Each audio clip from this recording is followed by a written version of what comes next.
enfin de retour après 2 mois d'absence. C'est parti, les phases finales de Ligue des Champions. Yo les postos, bienvenue dans cette nouvelle vidéo. Comme vous le savez, on va pronostiquer les huitièmes de finale de Ligue des Champions. C'est huitièmes de finale de Ligue des Champions très clairement.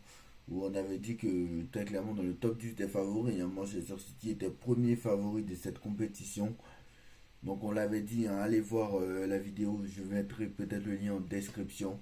Donc voilà. Donc voilà le tirage au sort pour rappel, hein. Le Paris Saint-Germain, notre Paris Saint-Germain est tombé sur la Real Sociedad. Donc on va essayer de pronostiquer ces matchs.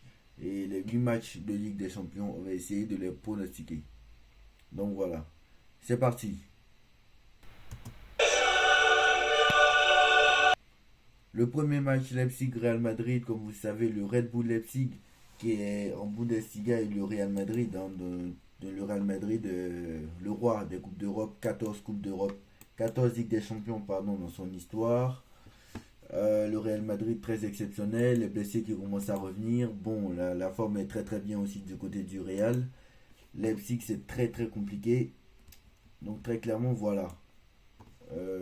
Est-ce que c'est assez compliqué? Leipzig est seulement cinquième de Bundesliga, mais c'est quand même pas mal.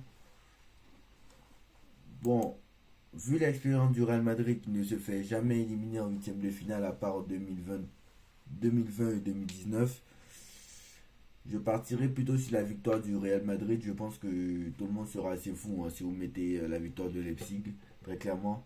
Allez, qualification du Real Madrid en quart de finale.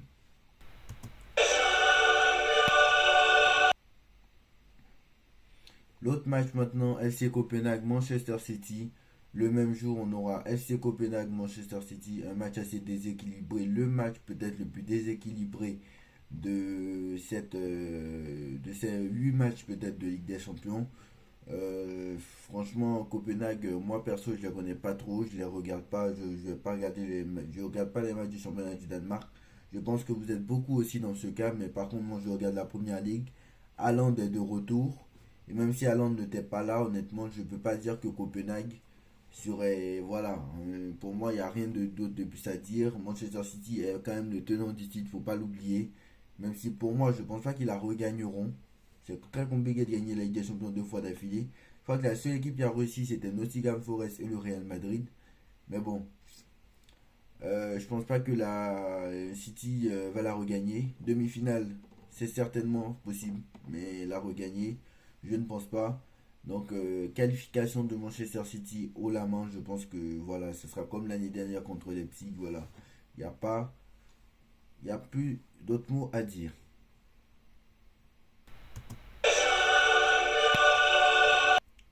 L'autre match maintenant, le match entre la Lazio de Rome et Bayern de Munich, très clairement encore un match assez déséquilibré sur le papier. Franchement, je pense que très clairement, voilà, c'est un match assez déséquilibré. D'ailleurs, le Bayern a déjà affronté la Lazio en huitième de finale de Ligue des Champions. C'était donc en 2021, l'année où nous on est allé en demi-finale. Donc je me rappelle en 2020-2021, le Bayern a gagné 3-0 ou 3-1 au match aller et a gagné 4-1 au match retour. Donc le Bayern a complètement explosé la Lazio de Rome, ou je sais plus c'était combien. Mais en tout cas, le Bayern avait complètement explosé la Lazio. La Lazio qui n'est pas forcément la Lazio de l'année dernière, hein. La Lazio a terminé deuxième, je crois, l'année dernière. Là, en Serie A, c'est un peu plus compliqué que d'habitude. Même si là, actuellement, ils sont en train de jouer, hein, et ils sont en train de gagner 3-1. Ciro Immobilier, qui ça fait longtemps qu'il est à la Lazio de Rome. Donc la Lazio est que 8ème de Serie A, même s'ils sont en train de gagner actuellement. Donc c'est assez compliqué à pronostiquer. Bon, je vais quand même dire qualification du Bayern de Munich. Mais parce que assez facile à pronostiquer plutôt. Qualification du Bayern de Munich, je pense qu'on sera assez fou, hein, de ne pas mettre le Bayern favori. Avec Harry Kane, avec tous les joueurs qu'il y a. Franchement, ce serait incroyable de ne pas mettre Bayern favori de ce match. Le Bayern se qualifie. Et au passage, à l'heure où je tourne cette vidéo, il est 16h45. Donc il est 16h45 et dans 1h40, quasiment presque 2 heures, là, il y a le match entre Leverkusen et le Bayern de Munich. Leverkusen qui est premier à l'heure actuelle, le Bayern deuxième. Si le Bayern gagne, il repasse premier. Donc attention parce que le Bayern a failli perdre son titre l'année dernière. Cette année encore, c'est compliqué. Je pense qu'il va être champion d'Allemagne, mais voilà. Un match très intéressant à suivre. Au match aller, c'était 2 partout. Donc un match très très très intéressant à suivre. L'année dernière, au Bayer Leverkusen, ils avaient déjà perdu. Et là, cette année, ils ont fait 2-2 à domicile. Donc c'est un match très très très intéressant à suivre encore une fois. Le Bayern, le Bayer Leverkusen, qui je le rappelle, c'est la seule équipe invaincue encore en Europe, hein. Donc je le rappelle aussi. Toutes compétitions confondues. Donc voilà, bravo Xabi Alonso au passage. Donc voilà, qualification du Bayern de Munich, bien sûr, ça serait très très bien.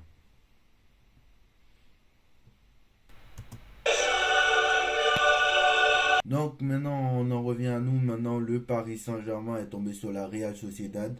Pour recontextualiser, donc le Paris Saint-Germain est en huitième de finale, hein, grâce au mauvais résultat de Newcastle qui n'a pas gagné face à l'AC Milan et l'AC Milan qui a gagné. Donc l'AC Milan maintenant est allé en Europa League et nous sommes allés en huitième de finale de Ligue des Champions. Bon, c'est un groupe de la mort. Généralement, on s'est dit qu'on allait prendre très clairement des gros, des Real, des City, des Bayern, des Arsenal. Bon, pour une fois, on a pris le tirage peut-être le plus facile. Sur le papier, je préviens. La Real Sociedad, qui est une très très bonne équipe en Espagne. Et la Real Sociedad, pour l'instant, qui a plusieurs blessés et qui n'avance même pas. Donc, pour rappel, la Real Sociedad n'avance pas. La Real Sociedad est aussi en train de jouer à l'heure actuelle, si je ne me trompe pas. Ils sont en train de jouer actuellement contre Osasuna. Donc voilà, ils sont septième maintenant de Liga. Ils sont en train de jouer contre Osasuna à l'heure actuelle. Donc voilà, c'est assez compliqué pour la Real Sociedad. Ils ont beaucoup de blessés. Donc voilà, je, je recontextualise. Du côté du Paris Saint-Germain, ce n'est pas non plus mieux. Le niveau de jeu depuis le mois de janvier, ça ne s'améliore pas. On a vu un seul bon match, c'était contre Lens. Et le reste, franchement, c'était assez catastrophique. On va pas se mentir. Très clairement, nous aussi, il faut être aussi honnête. Donc, très clairement, on a vu un seul match contre Lens. Et après le reste, même la victoire contre Brest, mercredi dernier, ne m'a pas forcément convaincu. Il y a eu le match contre Toulouse qui était pas mal. Il y a eu le match contre Lens qui était bien. Orléans et Brest c'était vraiment pourri. Je me suis vraiment ennuyé. Revel, je ne vais même pas en parler. Strasbourg et Brest encore, c'était honnêtement catastrophique. Et on espère que ce soir, le Paris Saint-Germain joue ce soir à 21h. Et on espère que ce soir, avant le match contre la Real Sociedad, ils vont réussir à se rassurer au niveau du jeu. Parce que Lille est une très bonne équipe. On a fait un partout là. On a fait un partout au match aller. Lille est quatrième de Ligue 1. L'année dernière, on a gagné 4-3 sur un coup franc de Messi, on s'en rappelle. Bon, bah après, on n'était pas dans la même crise. On sortait de 3 défaites consécutives. Donc voilà, c'était pas la même chose, comme vous savez. Comme je l'ai dit, il y a un gros calendrier qui attend Paris Saint-Germain, mais c'est pas le même gros calendrier qu'il y avait. Voilà. D'ailleurs, le match contre Nice en Coupe de France se jouera le 13 mars. Donc c'est juste avant. C'est entre Marseille et c'est quand même assez incroyable. Parce que c'est pas mal placé, je trouve. Et ce match-là, c'est pas mal placé. Donc voilà. On en parlera dans une autre vidéo. Donc voilà. Donc on aura 10 février le match de Lille, après la Real Sociedad, après Nantes, après Rennes, après Monaco, après Real Sociedad, Reims, Nice en Coupe de France, Montpellier, Marseille. Et potentiellement, si on est en quart de finale, le quart de finale. Donc voilà. Ce sera quand même des gros matchs. Donc voilà. Donc voilà, je vais quand même mettre une qualification du Paris Saint-Germain pour les quarts de finale pour la première fois depuis 2021.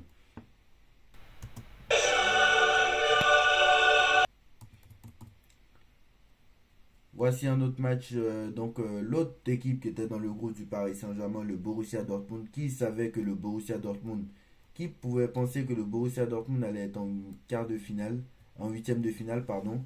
Très clairement, le Borussia Dortmund avait mal commencé. Le Borussia Dortmund avait fait 0-0 contre l'AC Milan. Bon, ça ok, mais ils avaient quand même été catastrophiques contre le Paris Saint-Germain. La victoire de but à 0. Après, ils se sont refait la cerise. Ils ont battu deux fois Newcastle, ils ont battu Milan et ils ont fait un partout contre le PSG. Ils auraient pu terminer deuxième, mais bon, voilà. Dortmund a quand même fini premier d'un groupe de la mort. En Bundesliga, ça roule, même si c'est pas en, même si en Bundesliga c'est peut-être pas trop ça, mais ils continuent à gagner et ça c'est le plus important. Ils sont quatrième de Bundesliga, ils sont à 12 points du leader, mais ils sont quand même quatrième, c'est déjà pas mal. Donc voilà, c'est un match assez intéressant. Derrière, de l'autre côté, le PS Eindhoven, bon, de Peter Bosch, qui est ancien entraîneur de l'OL, on s'en rappelle, qui est une très bonne équipe qu'il ne faudra pas négliger. Demander à Lens, très clairement, qui est une très très bonne équipe de Redivisie. Le PSG est premier de son championnat avec 10 points d'avance. Donc ça va être très très compliqué pour Dortmund.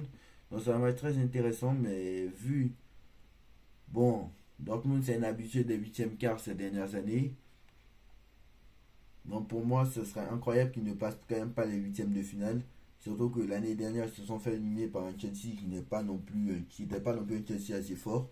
Donc voilà, je n'ai rien de plus à dire. Je pense que Dortmund va se qualifier assez logiquement. Qualification du Borussia Dortmund pour les quarts de finale de Ligue des Champions.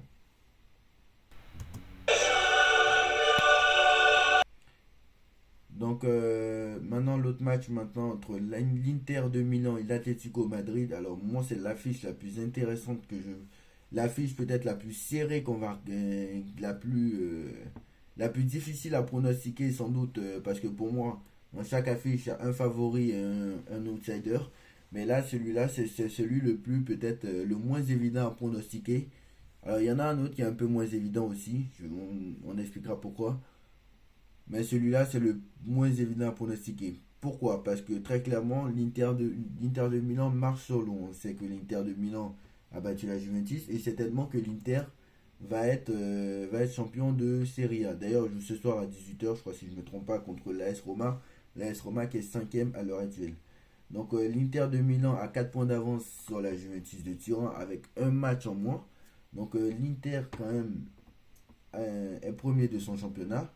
L'Inter va certainement gagner le Scudetto après l'avoir gagné en 2021. On s'en souvient avec Romelu Lukaku et Lautaro Martinez, la paire Romelu Lukaku, Lautaro Martinez était assez fort. L'Inter qui a terminé deuxième derrière la Real Sociedad. En face, l'Atlético Madrid qui a terminé premier devant la Lazio. L'Atlético Madrid de Antoine Griezmann, Memphis Depay, etc. L'Atlético Madrid est très très bien. L'Atlético Madrid a éliminé le Real Madrid en Coupe du Roi. Ils ont assez fatigué le Real Madrid. Donc voilà, ils ont fait un partout en championnat. Donc c'est c'est quand même pas mal. Bon, on connaît les deux équipes très très défensives. Pour moi, c'est pour ça que c'est très serré parce que l'Atlético Madrid est très en forme aussi. Mais je trouve que l'Italie, les Italiens, ils mettent le mur. Et Diego Simeone aussi, sa marque de fabrique, c'est la défense. Donc c'est assez compliqué de décider de ce match. Bon, l'Inter paraît un poil favori par rapport à ce qu'ils ont fait c'est l'année dernière parce qu'ils sont quand même allés en finale de la Ligue des Champions. Faut pas l'oublier. Ils sont quand même premiers de leur championnat et c'est quand même pas mal ce qu'ils font, je trouve. Dommage vraiment qu'ils aient perdu cette première place.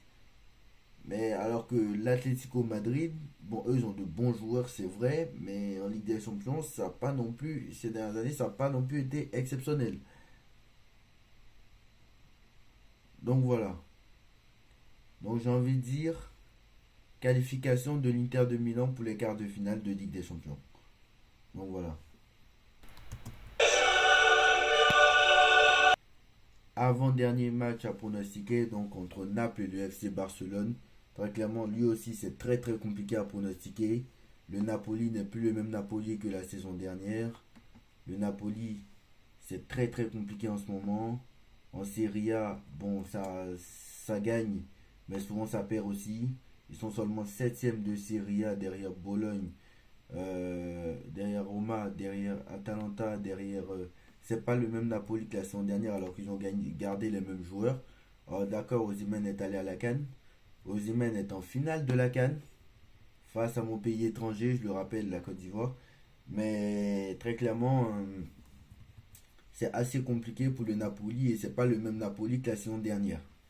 Derrière, le Barça est aussi en crise. Xavi restera jusqu'à la fin de la saison et à la fin de la saison, il sera remercié. Xavi n'a pas réussi à construire un effectif assez cohérent au FC Barcelone. Le FC Barcelone, qui, je le rappelle, joue les huitièmes de finale pour la première fois depuis 2021, où le PSG les avait éliminés 4 buts à 1, notamment avec un triplé de Mbappé. Je rappelle aussi qu'ils n'ont pas passé les quarts de finale, les huitièmes de finale depuis 2020, et c'était contre Naples justement en 2020, après en période Covid. Donc c'était assez, il y a assez longtemps que le Barça n'a pas passé ce stade-là. Donc assez compliqué de pronostiquer ce match parce que c'est quand même deux équipes qui sont en difficulté dans leur championnat et c'est quand même assez compliqué. Bon, vu la forme du FC Barcelone, c'est très compliqué, mais je trouve que le Napoli peut le faire. Donc moi, honnêtement, contre les gros, en plus, le Barça n'a jamais montré quelque chose. En Ligue des Champions, c'est assez compliqué. Mais bon, je partirai quand même sur une victoire du Napoli qui, pour moi, avec Victor Osimhen et Kvaratskhelia, pour moi, ça peut faire la différence. Et que vraiment, le Barça, pour moi, ne ressemble plus à rien. Donc voilà. Pour moi, qualification du Napoli, c'est le premier gros pari que je fais. Qualification du Napoli pour les quarts de finale. La dernière affiche de ces pronostics, donc la dernière affiche, c'est le Porto Arsenal, très clairement Porto Arsenal, Porto qui a terminé deuxième de son groupe derrière. Alors je ne sais plus dans quel groupe ils étaient.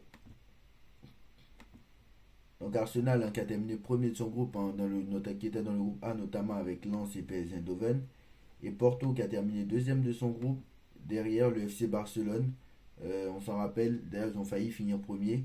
Mais bon, avec la différence, avec la nouvelle règle, parce que ça ne s'est pas joué, c'était la différence de but. La nouvelle règle qui était en confrontation directe, qui maintenant pouvait donc avantager donc le FC Porto. Finalement, ça s'est joué en confrontation directe et le Barça donc l'a remporté. Le Barça est passé premier. Donc voilà. Ça aurait été l'année dernière, je pense que Porto aurait été premier. Donc voilà.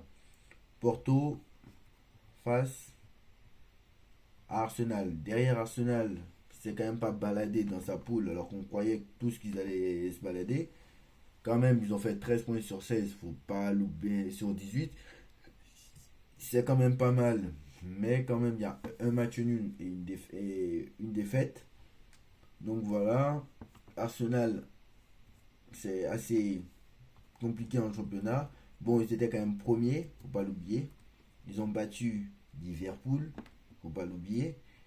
Et ils sont à un point de Manchester City. Actuellement, ils sont à un point de Manchester City et personne n'a des matchs de retard. Donc en retard. Donc ça c'est assez bien parce qu'ils sont tous au même nombre de matchs. Arsenal a seulement 2 points de retard. Voilà, donc Arsenal quand même c'est pas mal. Donc je trouve que Arsenal n'a pas joué, pas oublier qu'Arsenal n'a pas joué de huitième, n'a pas joué la Ligue des Champions depuis près de 6 ans. Le football a changé comme le dit Mbappé.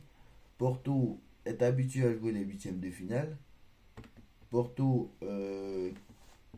qui très clairement est une très très bonne équipe. Donc ça va être très compliqué pour Arsenal. Mais bon, vu l'expérience, je sais qu'ils jouent en première ligue. Porto actuellement est troisième de. Porto actuellement est troisième du championnat du Portugal. Bon, je suis prêt à parier que Porto va le faire. Donc voilà. Donc qualification du FC Porto. Voilà, pour rappel, l'année dernière, Arsenal s'était fait éliminer pareil par le Sporting en Europa League. Donc ça aussi, attention, hein. Donc voilà. Donc qualification d'Arsenal donc pour les quarts de finale. Et voilà les postos, c'est tout pour les pronostics des huitièmes de finale de Ligue des Champions. Dites-moi en commentaire ce que vous en pensez. Est-ce que j'ai tort? Est-ce que j'ai pas tort? Si, dites-moi en commentaire en tout cas. On like, on partage, on commente, on s'abonne et on se retrouve tout à l'heure pour le débrief Leverkusen Bayern. Tchuss.